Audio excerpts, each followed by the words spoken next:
ప్రియమైన దేవుని పిల్లలైన మీ అందరికీ క్రీస్తు నామములో శుభాభివందనాలు తెలియజేసుకుంటున్నాను. మరి ప్రార్థన చేసుకొని ప్రారంభించుకుందామండి. మమ్మల్ని మిక్కిలిగా ప్రేమించిన మా పరలోకపు తండ్రి, మీ అపరిమితమైన ప్రేమ చేత మమ్మను కాచి కాపాడుతూ సజీవులుగా ఉంచి మీ పని చేయుటకు మీరు మాకిచ్చిన ఈ యొక్క గొప్ప భాగ్యాన్ని బట్టి కృతజ్ఞతలు తెలియజేసుకుంటున్నాం తండ్రి. నశించిపోతున్న అనేకులను మీ మాటల ద్వారా రక్షించుటకు మేము చేయుచున్న సువార్త ప్రకటనలో మీరు మాకు ఎల్లప్పుడూ తోడుగా ఉంటూ మీ లెక్కలలో ఎవరైతే పరలోకానికి చేరాలని నిర్ణయించుకున్నారో మరి వారందరికీ మా ద్వారా సువార్త అందిస్తున్నందుకు, ఆ పని చేయుటకు ఎల్లప్పుడూ సంపూర్ణ సహాయాన్ని మాకు అందిస్తున్నందుకు మీకు కృతజ్ఞతలు తెలియజేసుకుంటున్నాం తండ్రి. ఇంకనూ మీ చిత్తాన్ని మరి మేము నెరవేర్చుటకు ఎన్నో ప్రయత్నాలు చేయుచుండగా తండ్రి, మీ జ్ఞానాన్ని మెండుగా మాకు దయచేసి వివేచనతో మేము వేసే ప్రతి అడుగు వేయుటకు కృపను చూపమని వేడుకుంటూ ఈ ప్రార్థన యేసుక్రీస్తు వారి అమూల్యమైన నామంలో అడిగి వేడుకొంచున్నాం తండ్రి, ఆమేన్. ప్రియమైన దేవుని వారలారా, ఈరోజు మనిషికి ఉన్నటువంటి బలహీనత, అనేకమైన బలహీనతలు ఉంటాయి. అందులో ఒకటి, మనిషి తనకున్నటువంటి ఆర్థిక పరిస్థితులను చూసి, అతనికి ఉన్నటువంటి జనబలాన్ని చూసి, అతనుకున్నటువంటి శరీర దారుఢ్యాన్ని చూసి మరి ఎంతో గర్వపడే ఒక బలహీనత చాలామంది మనుషుల్లో ఉంటుందండి. కండలు తిరిగిన వీరుడు ఉన్నాడు అనుకోండి, అతనుకున్నటువంటి ఆ శక్తిని బట్టి నేను ఎవరినైనా ఎదిరించగలను, ఎవరినైనా కొట్టగలను, నన్ను ఎదిరించేవాడు ఎవడు ఉండడు అని బలహీనుల మీద తన యొక్క బలాన్ని ప్రదర్శిస్తూ గర్వపడుతూ ఉంటాడు. అదేవిధంగా ఒక ధనవంతుడు తనకున్న ధనాన్ని బట్టి, ఈ ధనంతో నేను ఏవైనా కొనగలను, అధికారాన్ని కొనగలను, చట్టాన్ని కొనగలను, అవసరమైతే ఈ ధనంతో కొండ మీద ఉన్న కోతినైనా రప్పించగలను అని తనకున్న ధనాన్ని బట్టి విర్రవీగిపోతుంటాడు, అతిశయిస్తూ ఉంటాడు. అలాగే కొంతమంది తమకున్నటువంటి కులాన్ని, మేము పలానా కులపు వారం, మా కులపోళ్ళు తలుచుకుంటే ఏమైనా అయిపోతారు అనే విధంగా కులాన్ని బట్టి అతిశయిస్తూ వారికి ఉన్నటువంటి గర్వాన్ని లేదా ఇతరుల మీద జులుంను ప్రదర్శిస్తుంటారు. ఇలా ఒక మనిషి దగ్గర నుంచి ఆయా దేశాల అధినేతల వరకు ఈ విధమైన గర్వం అనేది మరి చోటు చేసుకుంటుంది చాలామందిలో. మరి ఈరోజు ప్రపంచవ్యాప్తంగా ఉన్నటువంటి అనేక దేశాలు ఉన్నాయి. మరి ఆ దేశాలలో కొన్నిటిని అగ్రరాజ్యాలుగా గుర్తించారు, కొన్నిటిని అగ్రరాజ్యాలుగా మరి గుర్తించడం జరిగింది. మరి ఎందుకు అవి అగ్రరాజ్యాలు అయ్యాయి? వాటిని ఎందుకు అగ్రరాజ్యాలుగా గుర్తించారు అని అంటే, వారికి ఉన్నటువంటి ఎకనామికల్ స్టేటస్, వారికి ఉన్నటువంటి ఆర్థిక పరిస్థితి, వారికి ఎంత ధనం ఉంది ఆ ధనాన్ని బట్టి, అలాగే వారికి ఉన్నటువంటి జనబలం, డెమోగ్రాఫికల్ పవర్ అంటారు, ఆ జనసంఖ్యను లేదంటే జనబలాన్ని, ఆ జనసంఖ్యను చూస్తుంటారు. మరి వారికి ఉన్నటువంటి మిలిటరీ పవర్, వారికి ఎంత సైన్యం ఉంది, వారికి ఉన్నటువంటి సైన్య బలం ఏంటి, ఎయిర్ ఫోర్స్ ఉందా, నేవీ ఉందా, లేదంటే ఆర్మీ ఉందా, వారికి ఉన్నటువంటి మిలిటరీ స్టేటస్ ఏంటి, అలాగే పొలిటికల్ పవర్ ఎంతవరకు ఉంది వాళ్ళకి, పొలిటికల్గా వారికి ఉన్నటువంటి సామర్థ్యత ఏంటి, అలాగే ఆ దేశంలో ఉన్నటువంటి వనరులు, రిసోర్సెస్, వారికి ఉన్నటువంటి ఖనిజ సంపద, వారికి ఉన్నటువంటి వనరులు, వాటిని బట్టి, అలాగే వారికి ఉన్నటువంటి టెక్నాలజీ, ఏ రకమైన టెక్నాలజీ, లేటెస్ట్ టెక్నాలజీ ఏమైనా వాళ్ళు ఉపయోగించగలుగుతున్నారా చూడండి. ఇలాంటివి వారి యొక్క కల్చర్ని బట్టి, ఇలా కొన్ని పారామీటర్స్ని బట్టి వాటిని అగ్రరాజ్యాలుగా చేర్చారండి. అలా చేర్చబడిన వాటిలో ఒక అమెరికా ఉంది, ఒక చైనా ఉంది, ఒక యునైటెడ్ కింగ్డమ్ ఉంది, ఒక జపాన్ ఉంది. చూడండి, ఇలాంటి ఎన్నో దేశాలు అగ్రరాజ్యాలుగా చేర్చబడ్డాయి ఈ లెక్కలన్నిటిని చూసుకుంటూ. మరి ఏవైతే అగ్రరాజ్యాలుగా ఉన్నాయో వారికి ఉన్నటువంటి ఆ బలాన్ని బట్టి, ఆర్థిక పరిస్థితులను బట్టి, వారికి ఉన్నటువంటి సైన్యాలను బట్టి, వారికి ఉన్నటువంటి జనబలాన్ని బట్టి, మరి వారి చుట్టూ ఉన్నటువంటి ఇతర దేశాలు, చిన్న చిన్న దేశాల మీద వారి యొక్క బలాన్ని ప్రదర్శిస్తూ ఉంటారండి. వారికి ఉన్నటువంటి గర్వాన్ని చూపుతూ ఉంటారు. చిన్న చిన్న దేశాల మీద వారి జులుముని ప్రదర్శిస్తుంటారు. మరి ఎన్నో అణుబాంబులు వేసి అణుపరీక్షలు చేయడానికి మరి చిన్న చిన్న దేశాలని ఎన్నుకుంటూ అమాయకులు ప్రాణాలను తీస్తుంటారు. ఎందుకంటే మాది అగ్రరాజ్యం, మేమేం చేసినా మీరు నోరెత్తడానికి వీల్లేదు, మీరు అలా పడి ఉండాలంతే అని వారి బలాన్ని ప్రదర్శిస్తూ ఉంటారు, గర్వంగా చెప్పుకుంటుంటారు. మరి ఈ గర్వం అనేది ఒక సామాన్య మానవుడి నుంచి అగ్రరాజ్యాల వరకు ఈ గర్వం అనేది, ఈ బలాన్ని చూసుకొని విర్రవీగిపోవడం అనేది చాలా మందిలో కనిపిస్తూ ఉంటుందండి. మరి గర్వం, ఆ విర్రవీగిపోవడం అనేది ఏ స్థాయికి చేరిపోతుందంటే ఒక్కొక్కసారి దేవుడిని కూడా లెక్క చేయలేనంత పరిస్థితికి వెళ్ళిపోతారు. వారికి ఉన్నటువంటి ధనబలాన్ని, వారికి ఉన్నటువంటి జనబలాన్ని, వారికి ఉన్నటువంటి సైన్యాన్ని, వారికి ఉన్నటువంటి పొలిటికల్ పవర్ని, వారికి ఉన్నటువంటి అధికారాన్ని, వాటినన్నిటినీ చూసుకొని మమ్మల్ని మించిన వారు ఎవరూ లేరు, చివరికి ఆ దేవుడైనా మా తర్వాతే అనే విధంగా వారు ఎన్నో గర్వపు మాటలు పలుకుతుంటారు, ఎన్నో స్టేట్మెంట్స్ ఇస్తుంటారండి. నేను తలుచుకుంటే ఆ దేవుడు కూడా నన్ను ఆపలేడు. ఇలాంటి మాటలు విన్నారు ఎప్పుడైనా? ఆ దేవుడు కూడా, ఆ దేవుడే దిగొచ్చినా నన్ను ఎవరో అడ్డుకోలేరు. ఇలాంటి మాటలు ప్రదర్శిస్తూ ఉంటారు, అంటూ ఉంటారు. వారికి ఉన్న బలాన్ని చూసుకొని ఇలాంటి గర్వపు మాటలు పలుకుతుంటారు. మరికొన్ని దేశాలైతే ఇంకొంచెం ముందుకు వెళ్ళిపోయి దేవుని యొక్క గ్రంథాన్ని నిషేధించడం, ఆ దేవుడి యొక్క ఫోటోని తీసి ఈ దేశపు చక్రవర్తిగా ఉన్నటువంటి నా ఫోటో పెట్టుకోండి, నేనే మిమ్మల్ని రక్షిస్తున్నాను, నేనే మిమ్మల్ని పోషిస్తున్నాను, కాబట్టి మీరు నన్నే పూజించాలి, దేవుని మాటలు ఇక్కడ వినబడడానికి వీల్లేదు, నేనే దేవుణ్ణి, మీరు నాకే మొక్కాలి, దేవుని గూర్చిన గ్రంథాలు ఇక్కడ ఈ దేశంలో కనబడడానికి వీల్లేదు అని బైబిల్ని నిషేధిస్తుంటారు. బైబిల్ని ప్రకటించనివ్వరు. దేవుడి కంటే మేమే గొప్పవారము, ఎన్నో చట్టాలు చేస్తుంటారు, ఎన్నో శాసనాలు చేస్తుంటారు. సువార్త ప్రకటించడానికి వీల్లేదు, మత మార్పులు చేస్తున్నారు, మత ప్రచారాలు చేస్తున్నారని ఎన్నో తప్పుడు ఆరోపణలు చేస్తూ, ఎన్నో శాసనాలను చేస్తూ దేవుణ్ణి, దేవుని పిల్లల్ని, దేవుని మాటల్ని అడ్డగించడానికి వారి యొక్క బలాన్ని ప్రదర్శిస్తూ ఉంటారండి. మరి ఇలాంటి పరిస్థితులలో యావత్తు క్రైస్తవ్యానికి, దేవుని పక్షాన నిలబడి బ్రతుకుతున్న వారికి దేవుడు తన శక్తి ఏంటో, దేవుని పక్షాన ఉన్నవారికి దేవుడు తన శక్తిని ఎలా నిరూపించాలనుకుంటున్నాడో ఈరోజు మాటలు, చెప్పబోతున్న మాటలు వింటే మీకు అర్థమవుతుందండి.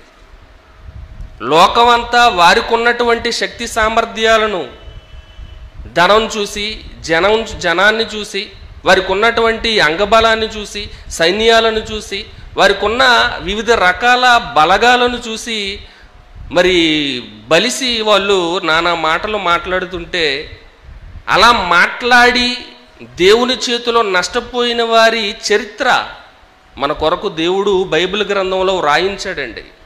ఇప్పుడు ఎలాగైతే చాలా దేశాల అగ్రరాజ్యాల వారు క్రైస్తవ్యాన్ని కించపరుస్తూ మాట్లాడుతున్నారో, ఎవరో ప్రార్థన చేయడానికి వీల్లేదు, ఎవరో బైబిల్ పట్టుకోవడానికి వీల్లేదు, ఎవరో చర్చికి వెళ్ళడానికి వీల్లేదు, ఎవరో సువార్త ప్రకటించడానికి వీల్లేదు, ఇక్కడ బైబిల్ అనేది కనబడడానికే వీల్లేదు, ఇలాంటి ఎన్నో శాసనాలు నేడు చేస్తున్నారో, ఇలాంటి శాసనాలే చాలా రాజ్యాలు క్రీస్తు పూర్వంలో కూడా చేశారండి.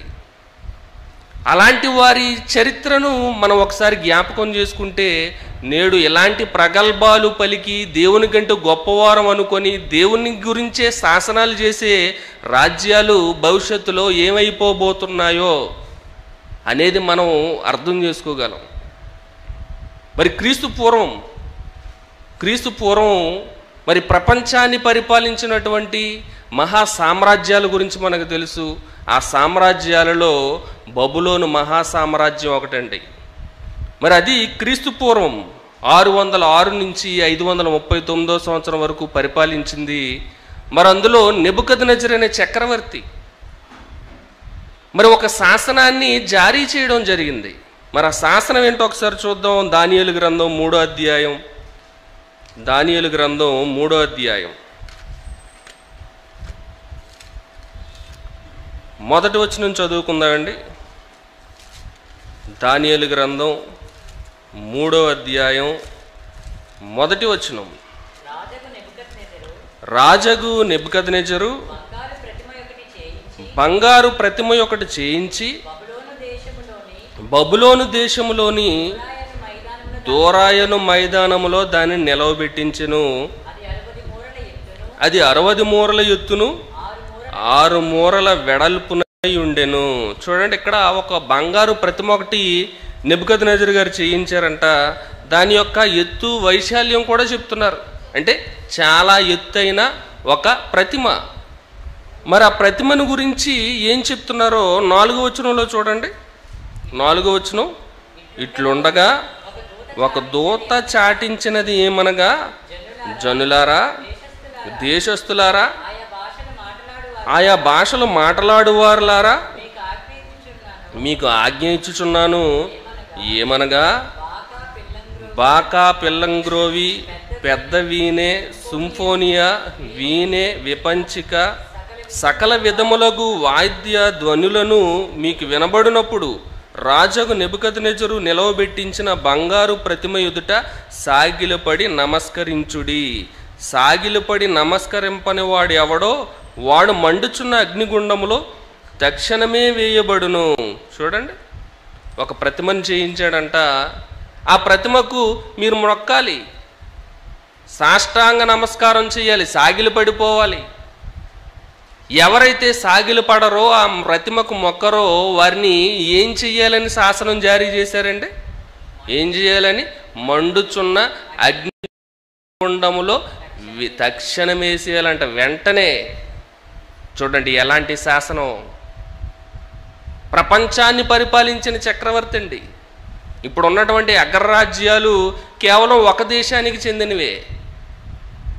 ఏ దేశపు పరిపాలన ఆ దేశం చేసుకుంటుంది.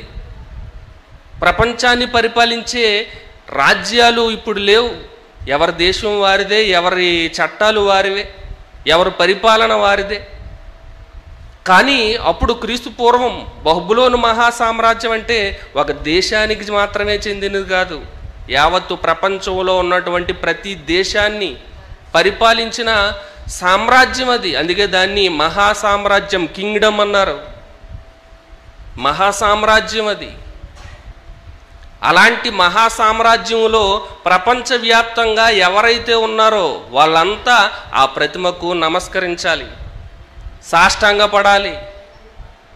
మీరు దేవునికి ప్రార్థించడం కాదు, దేవునికి మొక్కడం కాదు, నాకు మొక్కాలి, నాకు నమస్కరించాలి.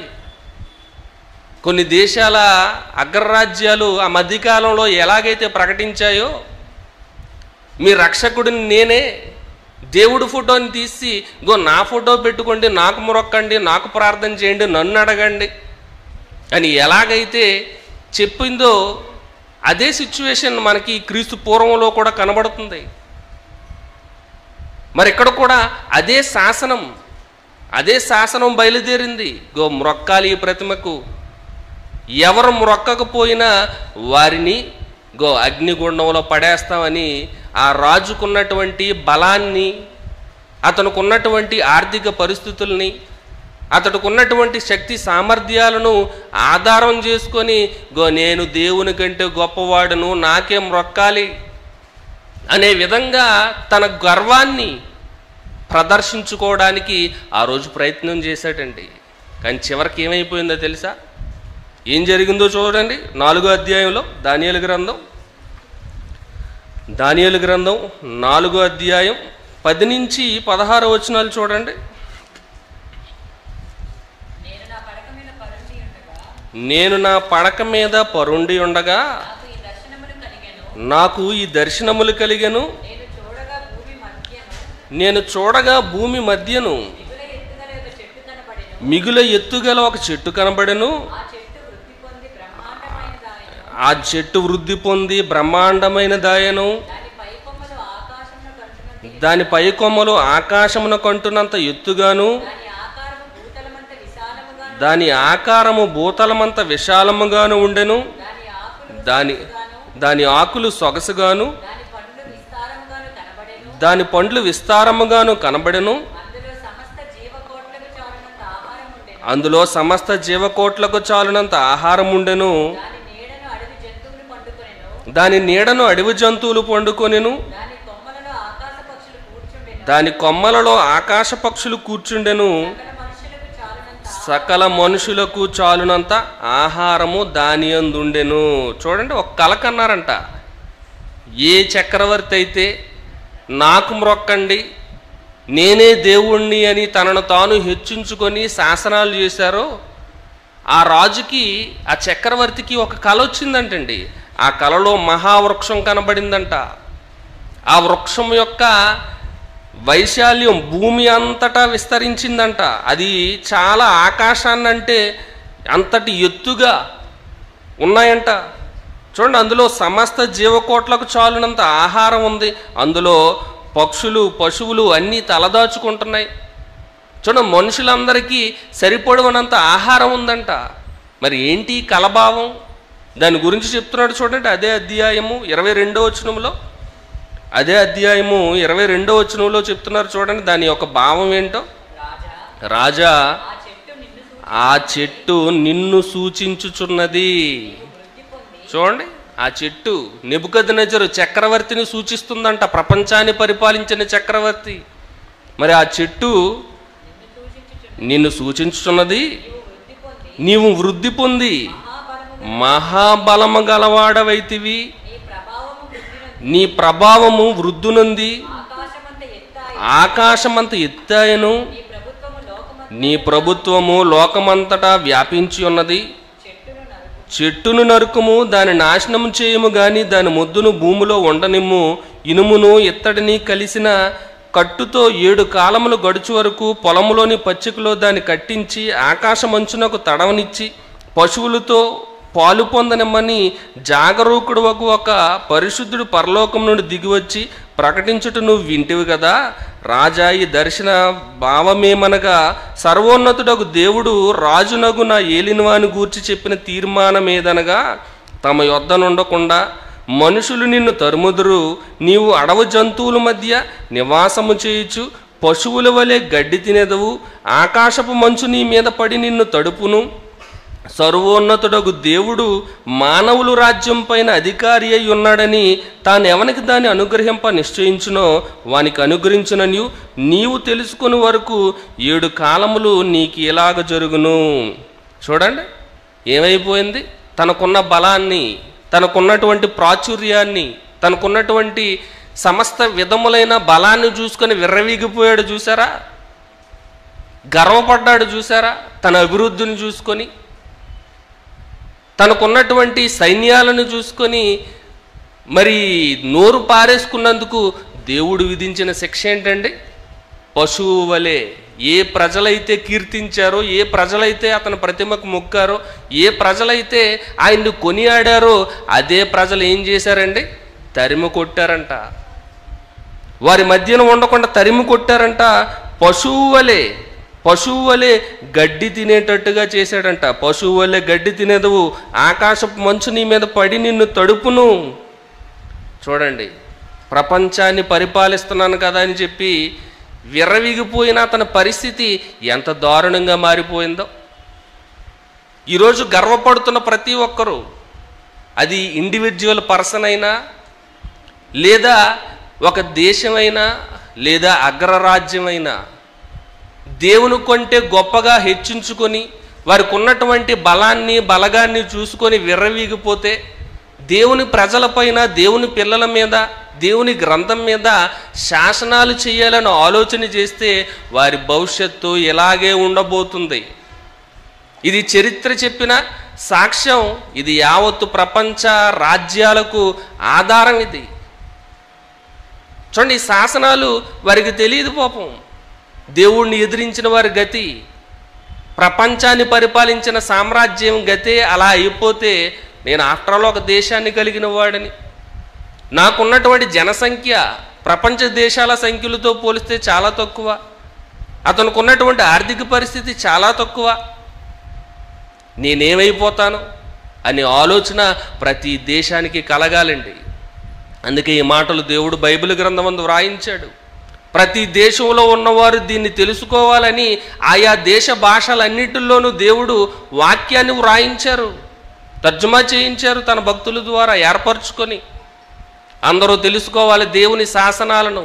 దేవుని కంటే గొప్పగా హెచ్చించుకోవాలనుకుంటే వారి పతనావస్థ పరిస్థితి ఎంత ఘోరంగా ఉండబోతుందో బైబిల్ చరిత్ర ఆధారం అని ప్రతి ఒక్కరూ తెలుసుకోవాలని దేవుడు వ్రాయించాడండి. ఇంకా కొన్ని మాటలు మనం ఆలోచన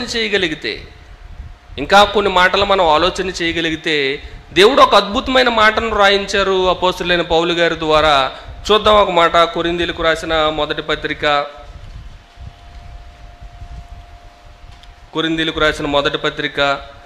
మొదటి అధ్యాయము 28వ వచనం చూడండి. పౌలు గారు కొరింథీయులకు రాసిన మొదటి పత్రిక మొదటి అధ్యాయము 28వ వచనం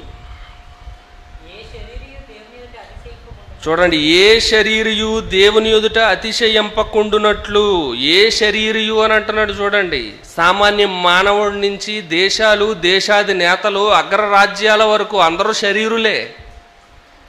ఏ శరీరియు దేవుని ఎదుట అతిశయింపకుండునట్లు జ్ఞానులను సిగ్గుపరచుటకు లోకములో నుండి వెర్రివారిని దేవుడు ఏర్పరచుకొని ఉన్నాడు. బలవంతులైన వారిని సిగ్గుపరచుటకు లోకములో బలహీనులైన వారిని దేవుడు ఏర్పరచుకొని ఉన్నాడు. ఎన్నికైన వారిని వ్యర్థం చేయుటకు లోకములో నీచులైన వారిని, తృణీకరింపబడిన వారిని, ఎన్నిక లేని వారిని దేవుడు ఏర్పరచుకొని ఉన్నాడు. చూడండి, దేవుని యొక్క ఆలోచనలు చూడండి, దేవుని యొక్క శక్తి సామర్థ్యాలేంటో చూడండి. ఎవరైతే గర్వపడుతున్నారో, ఎవరైతే అతిశయిస్తున్నారో వారు అలాంటి అతిశయాన్ని కలిగి ఉండకూడదని. ఏ శరీరియు దేవుని ఎదుట అతిశయింపకుండునట్లు. నువ్వు ఒకవేళ జ్ఞానివా, ఒక గొప్ప శాస్త్రవేత్తను అనుకుంటున్నావా? అయితే నిన్ను సిగ్గుపరచడానికి, నిన్ను ఓడించడానికి, నిన్ను మట్టు పెట్టడానికి ఒక జ్ఞానం లేని వాణిని, వెర్రివాణిని దేవుడు ఏర్పరచుకుంటాడంట. అలాగే ఒక బలవంతుడు, ఏ బలాన్ని అయితే చూసుకొని విర్రవీగిపోతున్నావో ఆ బలవంతుడు అయిన నిన్ను ఆయన సిగ్గుపరచడానికి, ఓడించడానికి లోకములో బలహీనులైన వారిని దేవుడు ఏర్పాటు చేసుకుంటాడంటండి. బలహీనులైన వారిని చూడండి, ఏర్పాటు చేసుకున్నాడు ఎవరినైనా. బలవంతులను సిగ్గుపరచడానికి బలహీనులను, జ్ఞానులను సిగ్గుపరచడానికి వెర్రివారిని, ఇంకా ఎన్నికైన వారిని వ్యర్థం చేయుటకు లోకములో ఎన్నిక లేని వారిని దేవుడు ఏర్పాటు చేసుకున్నాడా? ఇలాగ అతిశయించే ప్రతి ఒక్కరిని యొక్క గర్వాన్ని అణిచివేయడానికి దేవుడు ఏర్పాటు చేసుకుంటాడు, ఏర్పాటు చేసుకున్నాడు కూడా. బైబిల్ చరిత్ర మనం చదివితే మనకి ఎన్నో ఆధారాలు కనబడతాయండి. ఎంతోమంది బలవంతులను బలహీనుల చేత మట్టి కరిపించాడు దేవుడు. ఉదాహరణకి దావీదు గారే. ఫిలిస్తీయుడైన గొలియాతు తనకున్నటువంటి బలాన్ని, ఎత్తుని, వెనకాతలు ఉన్నటువంటి సైన్యాన్ని, అన్నిటిని చూసుకొని విర్రవీగిపోయాడు. దేవుని ప్రజల్ని, దేవుణ్ణి అవమానకరంగా మాట్లాడాడు. అప్పుడు దేవుడు ఎవరిని ఏర్పాటు చేసుకున్నాడండి? ఎవరిని ఏర్పాటు చేసుకున్నాడు? బాలుడైన దావీదండి. బాలుడు, అంత బలంగా ఉన్నవాడు కాదు, అందుకే సైన్యంలో చేరలేదు. గొర్రెలు కాచుకొని ఆయన అని చెప్పి ఆయన తండ్రి గొర్రెలను పంపించారు. మిగిలిన అన్నయ్యలందరినీ ఇంకో మీరు యుద్ధానికి వెళ్ళండి అని యుద్ధానికి పంపించాడు. నువ్వు బాలుడివి, చిన్నవాడివి, బలహీనుడివి అని అతన్ని యుద్ధంలో ఉంచలేదు. అయినా దేవుణ్ణి ఎదురిస్తూ వాడు మాట్లాడుతున్న మాటలను విన్న దావీదు గారిలో పౌరుషం వచ్చింది, రోషం వచ్చింది. బలవంతుడు అయిన నిన్ను దేవుడు నాశనం చేయడానికి బలహీనుడినైన నన్ను ఏర్పరచుకున్నాడని దేంతో చంపాడండి? సినిమాల్లో చూపించుతున్నట్టు అట్నుంచి 10 బాణాలు వేస్తే ఇట్నుంచి 10 బాణాలు వేయలేదండి.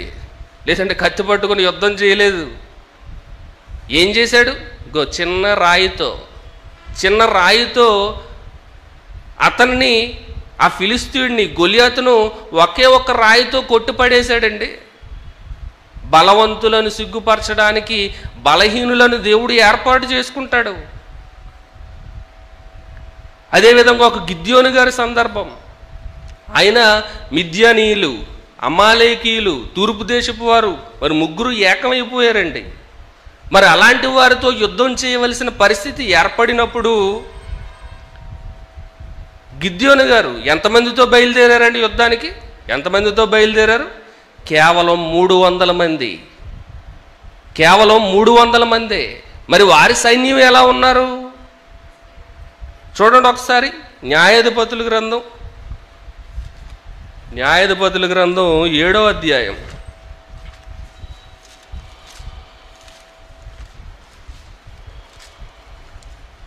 న్యాయాధిపతుల గ్రంథం 7వ అధ్యాయము 12వ వచనం చూడండి. 12వ వచనం ఎక్కడ ఏం రాయబడిందో, మిద్యానీయులు, అమాలేకీయులు, తూర్పు వారును లెక్కకు మిడతల వలె ఆ మైదానములో పరుండి ఉండిరి. చూడండి, లెక్కకు మిడతల వలె ఉన్నారంట. మొత్తం ఆ మైదానం అంతా నిండిపోయి ఉన్నారు. కొన్ని వేల మంది, లక్షల మంది. అన్ని సైన్యాలు మోహరించున్నాయి ఇశ్రాయేలీల మీద యుద్ధం చేయడానికి.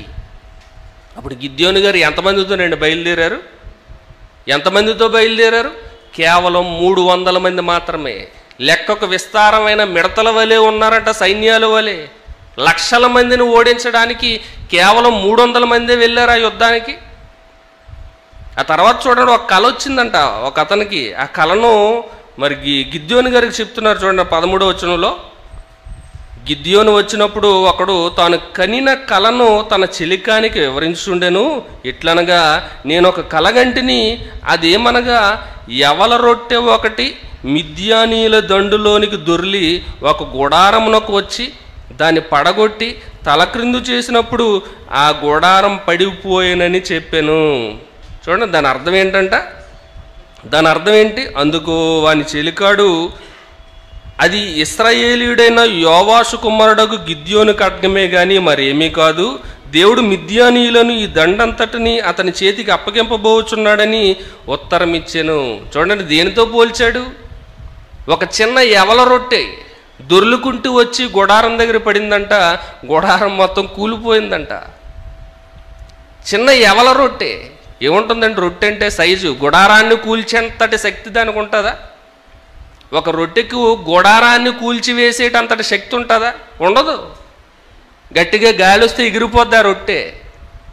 కానీ అలాంటి ఒక యవల రొట్టె గుడారం దగ్గరకు వస్తే అది పడిపోవడం, అదంతా నాశనం అయిపోవడం, దానిని ఒక ఉదాహరణగా చూపించాడు. ఫిలిస్తీయులు, అక్కడ ఉన్నటువంటి మిద్యానీయులు, అమాలేకీయులు, తూర్పు దేశపు వారు, వీళ్ళంతా ఒక గుడారం వలె ఉంటే గిద్యోను తనకున్న 300 మంది సైన్యం కేవలం ఒక యవల రొట్టె వంటి వారు. అలాంటి బలహీనంగా ఉన్నటువంటి వారు లెక్కకు విస్తారంగా మిడతల వలె ఉన్నటువంటి సైన్యాలను తరిమి కొట్టారు అని అంటే, ఎందుకు గిద్యోను యుద్ధం చేశారా? టెక్నిక్స్ వాడారా? అతనికి ఉన్నటువంటి తెలివితేటలు వాడారు. అతను అసలు యుద్ధమే చేయలేదు. అతనికి ఉన్నటువంటి ఆలోచన బట్టి వాళ్ళకు వాళ్ళే పొడుచుకునే విధంగా ఆయన చిన్న పన్నాగం పన్నారంటే అసలు యుద్ధమే చేయలేదు. తక్కువ మందిగా బలహీనులుగా ఉన్నవారు బలవంతులైన సైన్యాలని అసలు యుద్ధమే చేయకుండా చంపేశారంటే వారికి ఉన్నటువంటి వారిని ఏర్పాటు చేసుకున్నది ఎవరినండి? ఎవరు? దేవుడు. గర్వించారు మిద్యానీయులు, అమాలేకీయులు. వారికి ఉన్న బలాన్ని, వారికి ఉన్నటువంటి శౌర్యాన్ని చూసి విర్రవీగిపోయారు. అలాంటి వారిని అణిచివేయడానికి బలహీనులుగా ఉన్నటువంటి కేవలం 300 మందిని గిద్యోను ఏర్పాటు చేసుకున్నాడు. వారందరినీ దేవుడు బలహీనులుగా ఉన్న వారిని ఏర్పాటు చేసుకొని యుద్ధం చేశాడండి. బలవంతులను సిగ్గుపరచడానికైనా బలహీనులను ఏర్పాటు చేసుకుంటాడు. అదేవిధంగా మహాసామ్రాజ్యాలను గూర్చి 4 మహాసామ్రాజ్యాలను పడగొట్టడానికి ఎవరొచ్చారండి? బబులోను, మాదియో పారసిక సామ్రాజ్యం, గ్రీకు సామ్రాజ్యం, రోమా సామ్రాజ్యం, వాటినన్నిటినీ, ఆ రాజ్యాలన్నిటినీ పడగొట్టింది ఎవరు? యేసుక్రీస్తు వారండి. ఆయన ఏంటి మహాపర్వతమా యేసుక్రీస్తు వారు? చేతి సహాయము లేక విసరబడినటువంటి చిన్న రాయి వచ్చి ఆ మహా సామ్రాజ్యాలను కుప్పకూల్చిన సందర్భం చరిత్రలో మనకు కనబడుతుంది. ఆ రాజ్యాలన్నీ కూలిపోయాయి. యేసుక్రీస్తు వారి రాజ్యం ప్రారంభించబడింది, స్థాపించబడింది. ఆ రాజ్యం అంతకంతకు విస్తరిస్తుంది. భూమి అంతటా వ్యాపించింది. చూడండి, చిన్న రాయి మహాపర్వతంగా మారిపోయింది అని అంటే బలహీనుడిగా ఉన్నటువంటి యేసుక్రీస్తు వారి చేత. నజరేతు అంటే ఒక చిన్న మారుమూల పల్లెటూరండి. ఒక రకంగా చూస్తే అంటరాని వారిని, బలహీనులైన వారిని ఎలాగైతే ఊరి చివరన పెడుతుంటారో ఆ విధంగా ఉన్నటువంటి ప్రాంతం నజరేతు అంటే. మరి అలాంటి దీనస్థితిలో ఉన్న యేసుక్రీస్తు వారిని, బలహీన పరిస్థితుల్లో ఉన్నటువంటి ఆయనను ప్రపంచ సామ్రాజ్యాలను ఓడించి ఆ సామ్రాజ్యాల కంటే గొప్ప చక్రవర్తిగా క్రీస్తు సామ్రాజ్యాన్ని ఏర్పాటు చేసే విధంగా యేసుక్రీస్తు వారు తయారయ్యారు అని అంటే బలవంతులను సిగ్గుపరచడానికి బలహీనులను ఎన్నుకుంటాడు దేవుడు. ఎన్నికైన వారిని సిగ్గుపరచడానికి ఎన్నిక లేని వారిని ఆయన ఏర్పాటు చేసుకుంటాడు. చరిత్ర చెప్తున్న సాక్ష్యం ఇది. చరిత్ర చెప్తున్న సాక్ష్యం అండి. మరి వారంతటికీ వెనకాతలున్న ఉండి నడిపిస్తున్నది ఎవరు? సాక్షాత్తు దేవుడే. వారు తమకున్నటువంటి ఆర్థిక పరిస్థితినో, లేదంటే వారికి ఉన్నటువంటి శౌర్యాన్నో, వారికి ఉన్నటువంటి ఖండనలో, లేదంటే జనబలాన్నో చూసుకొని యుద్ధాలకు బయలుదేరలేదు. కేవలం మా వెనక దేవుడు ఉన్నాడు, యుద్ధం యెహోవాది, దేవుడే మాకు ముందుండి నడిపిస్తున్నాడు, ఇది దేవుని రాజ్యం అని వారు దేవుణ్ణే తమ బలంగా చేసుకొని యుద్ధానికి దిగారు. ప్రతి దానిలో విజయాన్ని సాధించారు. మరి ఈరోజు క్రైస్తవులుగా ఉన్నటువంటి మనం దేన్ని బలంగా అనుకుంటున్నాం? ఎవరిని బలంగా అనుకుంటున్నాం? మనం కూడా రాజకీయాల్లోకి వెళ్తే బాగుండండి అని చాలామంది అంటుంటారు.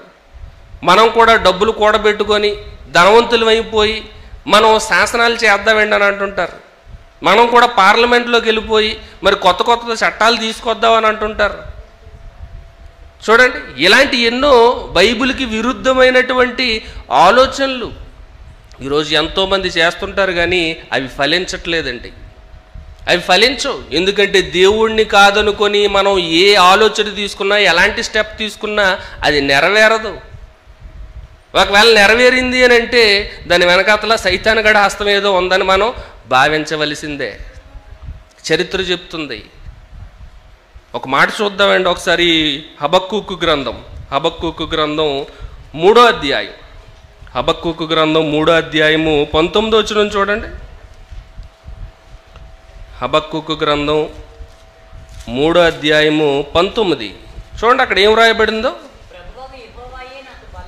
ప్రభువగు యెహోవాయే నాకు బలము, ఆయన నా కాళ్ళను లేడి కాళ్ళ వలె చేయును, ఉన్నత స్థలముల మీద ఆయన నన్ను నడవ చేయును. చూడండి, ప్రభువగు యెహోవాయే నాకు బలము.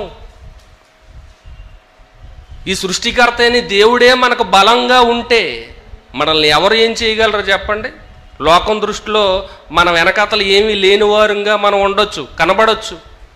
డబ్బు లేనివారుగా, జనబలం లేనివారుగా, ఆర్థిక పరిస్థితులు లేనివారుగా, ఒక అధికారం లేనివారుగా, బలహీనులుగా, ఎన్నిక లేనివారంగా, వెర్రివారంగా ఈ లోకం దృష్టిలో కనబడవచ్చు. కానీ దేవుడే మనకు బలంగాని మనం భావిస్తే బలవంతులైన వారిని, జ్ఞానులను, ఎన్నికైన వారిని ఓడించడానికి దేవుడు మనల్నే ఏర్పాటు చేసుకుంటాడండి. ఈరోజు ఎవరు దేవుడిని బలంగా అనుకుంటున్నారు? యెహోవాయే నాకు బలము అని ఎంతమంది అనుకుంటున్నారండి? క్రైస్తవుల్లోనే చాలామంది అపనమ్మకస్తులుగా ఉంటున్నారండి. దేవుణ్ణి నమ్మరు, దేవుణ్ణి నమ్మరండి, దేవుడి మీద ఆధారపడరు. దేవుని శక్తిని, దేవుని మాటలను, చరిత్రను, బైబిల్లో ఎన్నో మాటలను మనం వింటున్నప్పటికీ, ఎంతోమంది భక్తులను వారు సాధించిన విజయాలను చదువుతున్నప్పటికీ నేటికి అపనమ్మకస్తులంగా ఈరోజు ఉండి ఎవరెవరి మీదో ఆధారపడాలి, ఒక రాజకీయ నాయకుడి మీద ఆధారపడాలి, లేదంటే డబ్బులు సంపాదించి డబ్బు మీద ఆధారపడాలి, మనం జనాన్ని పోగు చేసుకొని జన సంపద కలిగి వారి జనబలాన్ని ఉపయోగించుకోవాలి, ఇలాంటి ఎన్నెన్నో ఆలోచనలు కలిగి ఉంటున్నావు అని అంటే నిజంగా మనం క్రైస్తవులమా కాదా సందేహం ఏర్పడుతుందండి. నిజమండి, దేవుడే మనకు బలంగా ఉంటే మనం బలహీనులమైనా, డబ్బు లేకపోయినా, ఏమి లేకపోయినా విజయం మనల్ని వెతుక్కుంటూ వస్తుంది. మరి దేవుడు మనల్ని ఏర్పాటు చేసుకోవడానికి మనం చేయవలసిన సాధనం ఏంటి? మనం చేయవలసిన ప్రయత్నం ఏంటి? ఏం చేయాలో చెప్తున్నాడండి. కొరింథీయులకు రాసిన 2వ పత్రిక 10వ అధ్యాయం 10వ వచనంలో ఒక మహానుభావుడు గురించి వ్రాయబడింది. మరి ఆయన రూపం ఎలా ఉందో చెప్తున్నారండి. చూడండి, కొరింథీయులకు రాసినటువంటి 2వ పత్రిక 10వ అధ్యాయము 10వ వచనం. చూడండి, పౌలు గారి గురించి చెప్తూ ఆయన కొరకు కొంతమంది మాట్లాడిన మాటలు ఇక్కడ చెప్తున్నారండి. చూడండి, పౌలు గారు రాసినటువంటి పత్రికలు ఘనమైనవియు బలీయమైనవినై ఉన్నవి, కానీ అతడు శరీర రూపమునకు బలహీనుడు, అతని ప్రసంగము కొరగానిదని ఒకడు అనెను. చూడండి, పౌలు గారి శరీర రూపం ఎలాంటిదంటే అండి, బలహీనుడంట. శరీర రూపమునకు బలహీనుడు. మరి అలాంటి బలహీనుడిని దేవుడు ఎందుకు ఏర్పరచుకున్నట్టు? ఎందుకు ఏర్పాటు చేసుకున్నాడు? బలహీనుడు కదా. బలవంతులైన వారిని సిగ్గుపరచాలి అని అంటే ఇలాంటి బలహీనుడే కావాలి. బలవంతులుగా విర్రవీగిపోతున్నారు, అలాంటి వారిని ఎదిరించాలి అని అంటే, అలాంటి వారిని ఓడించి సిగ్గుపడేటట్టుగా చెయ్యాలి అని అంటే ఇలాంటి బలహీనుడే అవసరమని పౌలు గారిని ఏర్పాటు చేసుకున్నారు. ఆయన ఏర్పాటు చేసుకుంది మొదలుకొని పౌలు గారు మరణించినంత వరకు ఆయన తిరగని ప్రాంతం అంటూ లేదండి. ప్రతి పల్లె, ప్రతి పట్టణం, ప్రతి రాష్ట్రం, ప్రతి దేశం, దేశాలతోనే ఆగిపోకుండా ఖండాలు కూడా దాటి వెళ్ళిపోయిన సువార్త ప్రకటించారు. ఆ సువార్త ప్రకటనలో ఎన్నో శ్రమలు, ఎన్నో వేదనలు, ఎన్నో బాధలు, ఆకలి దప్పులు, చలి, దిగంబరత్వం, బట్టలు లేకుండా, అన్నపానాలు లేకుండా ఎన్ని హింసలు అనుభవించారు ఆయన. ఎంతోమంది చంపాలని చూశారు, ఎన్నోసార్లు చెరసాల్లో వేశారు, కొరడా దెబ్బలు కొట్టారు. ఆ బలహీనుడేనా ఇన్ని అనుభవించారు? ఆ బలహీనుడేనా ఎంత సాధించారు? ఆ బలహీనుడు పత్రికలేనా ఈరోజు ప్రపంచాన్నంతటిని కదిలిస్తున్నాయి? ఆ బలహీనుడు రాసినటువంటి మాటలేనా ఈరోజు కోటాను కోట్ల మంది క్రైస్తవులుగా మారడానికి కీలక పాత్ర వహించాయి? ఆలోచించండి ఒకసారి. ఈరోజు ఆ బలహీనుడైన శరీర రూపమునకు బలహీనుడిగా ఉన్నటువంటి పౌలు గారే ప్రపంచంలో ఒక కదలికను తీసుకొచ్చారు. క్రైస్తవ్యం అనేది విస్తరింపబడడానికి ఆయన పత్రికలు చాలా పాటుపడ్డాయి. ఎన్నో జ్ఞానయుక్తమైన సంగతులు ఆయన వ్రాయించారు క్రైస్తవ్యాన్ని అభివృద్ధి చేయడానికి. చూడండి, బలహీనుడిగా ఉన్న ఆయన ఎంత సాధించారు. ఈరోజు మనలో ఎవరైనా బలహీనంగా ఉన్నాం, మాకేంటి, మా పరిస్థితులు ఏంటి, ఎలా ఉన్నాయి అని అనుకొని వెనకడుగు వేయకండి. దేవుడే మన బలం, దేవుణ్ణే మనకు బలంగా భావించాలి. ఆయనే మన పక్షాన్ని ఉంటే, ప్రపంచ రాజ్యాలే ఆయన కూల్చేస్తుంటే, అలాంటి శక్తి సంపన్నుడైనటువంటి దేవుడు మనకి అండగా, మనకు బలంగా ఉంటే మనం దేవుని కొరకు ఎన్ని కార్యక్రమాలు చేయగలం చెప్పండి. మరి ఆయన మనకు బలంగా ఉండాలి అని అంటే మనం చేయవలసింది ఏంటో తెలుసా? ఆయన్ని ప్రేమించాలి, ఆయన వాక్యాన్ని నేర్చుకోవాలి. ఆయన వాక్యాన్ని నేర్చుకోవాలి, దేవుణ్ణి ప్రేమించాలి, ఆయన గురించి తెలుసుకోవాలి. దేవుని వాక్యము సజీవమై బలము గలదై రెండంచులు గల ఎటువంటి ఖడ్గము కంటే వాడిగా ఉంది. అలాంటి వాక్యాన్ని ఈరోజు మనం తెలుసుకోగలిగితే, అందులో వ్రాయబడినటువంటి ప్రతి మాట దేవుడు మాట్లాడిన మాటలు, ఆ మాటలన్నిటిని మనం గ్రహించగలిగితే దేవుడు మనల్ని ఏర్పరచుకుంటాడండి. నువ్వు బలహీనుడు కావచ్చు, మంచి రూపం లేకపోవచ్చు, నీకు డబ్బులు లేకపోవచ్చు, ఉండడానికి ఇల్లు లేకపోవచ్చు, నువ్వు ఎన్నిక లేని వాడివే కావచ్చు, సమాజంలో ఒక చిన్న చూపు చూసేవాడివిగా ఉండొచ్చు. అయినా దేవుడు నిన్ను ఏర్పాటు చేసుకుంటాడు. ఎవరు అందుకోలేనంత ఉన్నతమైన స్థితిలోనికి దేవుడు తీసుకువెళ్తాడండి. యేసుక్రీస్తు వారు చిన్న రాయే, కానీ ఆ రాయి గురించి ఏం రాయబడిందో చూడండి ఒకసారి. మత్తయి సువార్త 21వ అధ్యాయం 44వ వచనం చూడండి. మత్తయి సువార్త 21వ అధ్యాయము 44వ వచనం. ఆ రాయి గురించి ఏం మాట్లాడుతున్నారో చూడండి.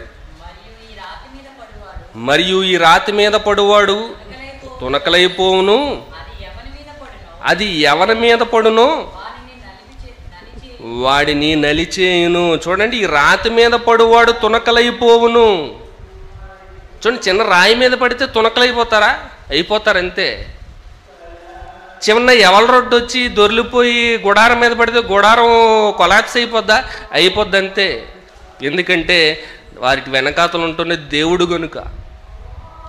దేవుడు గనుక మరి అదే దేవుడు మన వెనకాతలు ఉంటే, దేవుడే మనకు బలంగా ఉంటే మనం ఎన్ని గొప్ప కార్యక్రమాలు చేయగలం. అలా దేవుడు మనకి బలంగా మనం భావించాలి అని అంటే ముందు మనకు వాక్యం రావాలండి. వాక్యం రావాలి. కానీ ఆ వాక్యానికి ఈరోజు మనం నిర్లక్ష్యత కలిగి ఉంటున్నాం. ఈరోజు ఎంతమంది తరగతి అనగానే వాక్యం వినబడుతుందని అనగానే ఎంతమంది వస్తున్నారండి? కేవలం కొద్దిమందే. మరి మిగిలిన వారంతా ఎప్పుడూ చెప్తుంటారు. ఆత్మీయ తండ్రి గారు కానివ్వండి, ప్రసన్నబాబు గారు కానివ్వండి, జాన్సన్ విక్టర్ గారు కానివ్వండి, మరి వారు పాఠాలు చెప్తున్నప్పుడు ఆదివారం ఏమో ఎంతమంది ఉంటారు, ఫ్లోర్లన్నీ నిండిపోతుంటాయి. సాయంత్రం అయ్యేసరికి తరగతులకి ఎవరు ఉండరు. ఆదివారం పూట లైవ్ అయితే 1000, 2000 దాటుతుంటాయి. తరగతులకు వచ్చేసరికి 300, 4 మంది ఉంటారు. మరి మిగిలిన వాళ్ళంతా ఏమైపోయారు? వాళ్ళు దేవుడు మాకు బలంగా అవసరం లేదు, మాకు వాక్యం అవసరం లేదు, మేము ఎప్పుడు ఇలాగే ఉండిపోతాం నూతిలో కప్పల్లాగా, మాకు అభివృద్ధి అనేది వద్దు, దేవుడు మా చేత ఎలాంటి గొప్ప కార్యక్రమాలు చేయవలసిన అవసరం వద్దు, మేము వాక్యం నేర్చుకోవడం, మేము ఎప్పుడు ఇలాగే బలహీనులుగానే ఉంటాం, దేవుడే మాకు బలంగా అవసరం లేదు అని చాలామంది భ్రమలో ఉండిపోతున్నారండి. దేవుని వాక్యం చాలా అవసరం. అలాంటి వారి గురించి పౌలు గారు కూడా కొరింథీ పత్రికలో అంటున్నారు చూడండి. కొరింథీలకు రాసిన మొదటి పత్రిక 30వ వచనం, 11వ అధ్యాయం 30వ వచనం. పౌలు గారు కొరింథీలకు రాసిన మొదటి పత్రిక 11వ అధ్యాయం 30వ వచనం చూడండి. ఇందువలననే మీలో అనేకులు బలహీనులను రోగులనై ఉన్నారు, చాలామంది నిద్రించున్నారు. ఇగో మీరు బలహీనులుగా ఉన్నారు. శరీర రూపంగా లేదంటే లోకపరంగా బలహీనత ఉండొచ్చు, కానీ ఆత్మీయంగా మీరు బలహీనతలో ఉండడానికి వీల్లేదు. ఆత్మీయంగా దేవుని వాక్యం సజీవం గలది, బలము గలది కనుక ఆ వాక్యాన్ని మీరు ధరించుకుంటే, ఆ వాక్యాన్ని మీరు నేర్చుకుంటే దేవుడే మనకు బలంగా నిలుస్తాడు. ఆ దేవుడే మనల్ని ముందుకు నడిపిస్తాడు. కాబట్టి అలాంటి వాక్యాన్ని మనం కాదనుకుంటే, దాన్ని వద్దనుకుంటే దేవుడు మన పక్షాన ఉండడండి. దేవుడు మనకి ఏ విధమైన సహాయం చేయడు. దేవుడు మనల్ని ఏర్పరచుకోడు. కాబట్టి అందరూ వాక్యం నేర్చుకోవాలని ప్రేమపూర్వకంగా కోరుకుంటూ చివరికి ఒక మాట చదివి ముగించుకుందాం. యెషయా గ్రంథం 2వ అధ్యాయం 11, 12 వచనాలు. యెషయా గ్రంథం 2వ అధ్యాయం 11, 12 వచనాలు చూడండి. నరుల అహంకార దృష్టి తగ్గింపబడును, మనుషుల యొక్క గర్వము అనగదొక్కబడును. ఆ దినమున యెహోవా మాత్రమే ఘనత వహించును.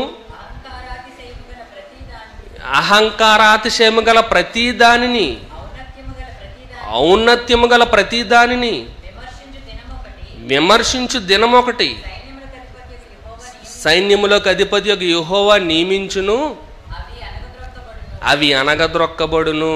చూడండి, ఏవైతే గర్వపడుతున్నాయో మనుషుల యొక్క అహంకార దృష్టి, వారికి ఉన్నటువంటి గర్వం అన్నిటినీ అణిచివేయబడతాయంట.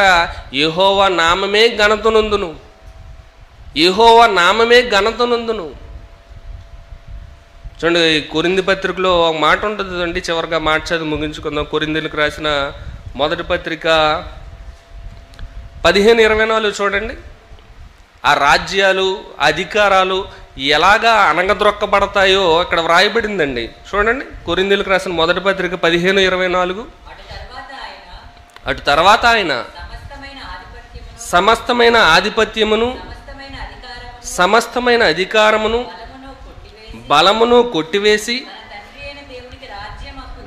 తన తండ్రి అయిన దేవునికి రాజ్యం అప్పగించును. చూడండి, సమస్తమైన అధికారము, సమస్తమైన ఆధిపత్యము, సమస్తమైన బలమును కొట్టివేయబడుతుందంట. యేసుక్రీస్తు వారు కొట్టివేస్తారంట. ఇంకే రాజ్యం ఉండదు, అది అగ్రరాజ్యం ఉండదు. లోక సంబంధంగా నువ్వు గర్వపడుతున్నావా, దేన్ని చూసుకొని గర్వపడుతున్నావు, ఆ బలం ఉండదు. సమస్త బలము కొట్టివేయబడుతుంది. సమస్త అధికారము ఆధిపత్యం అన్నిటినీ కొట్టివేస్తాడంట అది యేసుక్రీస్తు వారు. సంఘాన్ని ప్రారంభించడానికి చిన్న రాయిగా వచ్చి 4 మహా సామ్రాజ్యాలను పడగొట్టాడు. రెండవ రాకడలో ఆయన వచ్చేటప్పుడు ఈ లోకంలో ఏ సామ్రాజ్యం ఉండదు, ఏ అధికారం ఉండదు, ఏ ఆధిపత్యం ఉండదు, ఏ బలం ఉండదు. సమస్తాన్ని నిర్మూలన చేస్తాడంట. దేవుడికి ఉన్నదే రాజ్యం, దేవునిదే రాజ్యం, ఆయనకే మహిమ, ఆయనకే ఘనత, ఆయనే సమస్త బలమునకు అధిపతి అని ప్రపంచం గుర్తించే రోజు ఆ రోజు ఉందండి. ముందు ఎవరు ఎన్ని మాటలు చెప్పినా వాళ్ళు అలాగే చెప్తారులే, వాళ్ళు అలాగే ఉంటారులే అనే స్థితిలో ఉంటారు. అది కళ్ళకు కట్టినట్టు జరిగినప్పుడు వారు రియల్గా అప్పుడు ఫీల్ అవుతారు, అయ్యో అప్పుడు చెప్పారు మేము వినలేదే. కాబట్టి ప్రియమైన దేవుని వారలారా, దేవుడే మనకు బలంగా, దేవుడే మనకు అండగా ఉంటే మనం ఎన్ని గొప్ప కార్యక్రమాలైనా చేయొచ్చు. మరి ఆయన మనకు బలంగా అండగా ఉండాలి అని అంటే వాక్యం అనేది ఉండాలి, దేవుణ్ణి ప్రేమించాలి, దేవునికి లోబడాలి. అలాంటి మనస్తత్వం మనలో ఉంటే, యథార్థత మనలో ఉంటే దేవుడు మనల్ని ఏర్పరచుకుంటాడు. మన ద్వారా బలవంతులైన వారిని, జ్ఞానులైన వారిని, ఎన్నికైన వారిని, అధిపతులను, అధికారులను, చక్రవర్తులను, సామ్రాజ్యాలను సిగ్గుపడే విధంగా మన ద్వారానే జరిగిస్తాడు. ఇది చరిత్ర. ఎంతోమంది భక్తుల గురించి మనం ఆలోచన చేసాం, ఎన్నో రాజ్యాల గురించి మనం తెలుసుకున్నాం. వారు ఎలాగైతే దేవుణ్ణి బలంగా అనుకొని దేవుడు పక్షాన నిలబడి పోరాడి విజయాలు సాధించారో మనం కూడా అలా సాధించవచ్చని వాక్యం ద్వారా మరి మీకు తెలియజేశాను. దానిని నమ్మి మరి దేవుని వాక్యానికి ఆసక్తి చూపిస్తారని ప్రతి ఒక్కరిని కోరుకుంటూ నా మాటలు ముగిస్తున్నానండి. అందరికీ వందనాలు.